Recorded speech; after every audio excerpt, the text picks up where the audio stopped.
For over 20 years, music and DJing has been my passion. Sometimes that relationship hasn't been easy. There's been more than one occasion where I've wanted to throw in the towel and quit forever.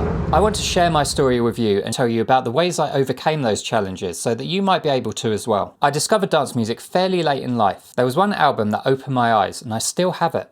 It was the first music I'd ever heard mixed by DJs. From the moment I finished listening, I knew I had to learn how to do it. I had a part-time job for about a year at Starbucks when I was at school. I saved every penny from selling those overpriced lattes to buy my first set of decks. At first, I loved them, but the first hurdle came soon after.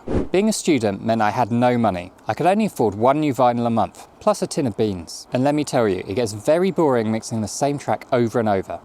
Like any DJ, I wanted to have a constant stream of new music to practice and play with, and not being able to have it was extremely frustrating. It almost caused me to quit before I'd even got started. After lunch one day, I noticed a poster for a DJ society at my university. There was an online forum where people were selling old vinyls cheaper than in the shops, kind of like a prehistoric eBay. I managed to get a ton of new tunes, and all this new music meant I reignited my passion. If you're struggling to buy new music, there's actually a lot of ways you can get it really affordably. Online DJ record pools will give you access to thousands of tracks for a pretty small monthly price. You've also got streaming services such as Tidal, which integrate in most of the main DJ software. And if you really want to spend zero money, you can get loads of free bootlegs on SoundCloud. As time moved on, so did DJ technology. DJ decks transitioned from vinyl to CD and MP3 based. I had my first proper job by that point, so I treated myself to one of Denon's first entries into the DJ market, the DNS 1000s. It was absolutely terrible. CDs would skip constantly, the jog wheels were made out of recycled tea coasters, and the buttons were like pressing a slug. In fact, they made DJing so unpleasant that I didn't even want to do it anymore. If you've ever played in clubs with less than stellar equipment, you know what I'm talking about here. Wasting so much money made me even more angry with DJing. The decks gathered dust and I didn't play a single tune for months. At that moment, I had a choice. Either stay angry or find a way to enjoy DJing again. I started to avoid using the unreliable jog wheels at all. Instead, I used the pitch bend buttons, which seemed to be a lot more reliable. Essentially, I had to learn a new way of mixing. I made backups of every CD so that if one skipped, I could quickly swap it over and try another one. Working within these limitations made me a lot more comfortable with dodgy tech. That turned out to be really helpful in future when I encountered dodgy equipment in clubs, or even when I started live streaming many years later. If you're struggling with bad equipment like I was, try and see it as an opportunity. Constraints actually foster creativity. So try and push yourself to be creative, even if your gear isn't the best.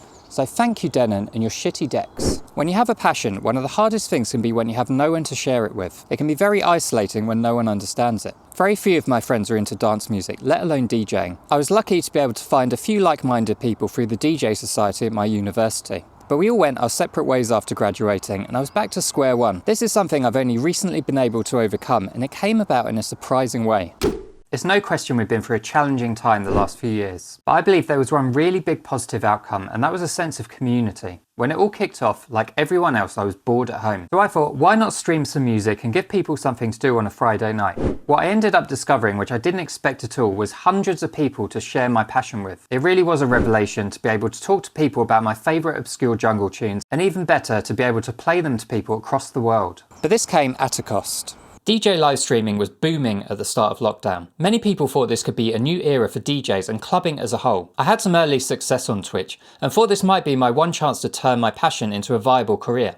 I started to care about viewer numbers and growing my channel. But as the world and clubs started opening again, people were spending a lot less time watching DJs online. The growth slowed, I started losing my motivation and my passion again. I was close to quitting for a 5th time. I had to take some time out to reassess my goals and motivations. What helped me was to stop looking at it as a promotion tool and more of a value exchange with my audience. I spent a lot of time working out what my mission statement actually was. After I'd worked that out, the path towards achieving that goal was a lot clearer. If your goal is to play in clubs or even just to play for yourself, it's likely you'll come across challenges like I did. A lot of the problems I faced are really common. Money, motivation, not having anyone else to share your passion with. But if you can manage to overcome those, your passion will actually get even stronger and you'll become a better DJ in the process.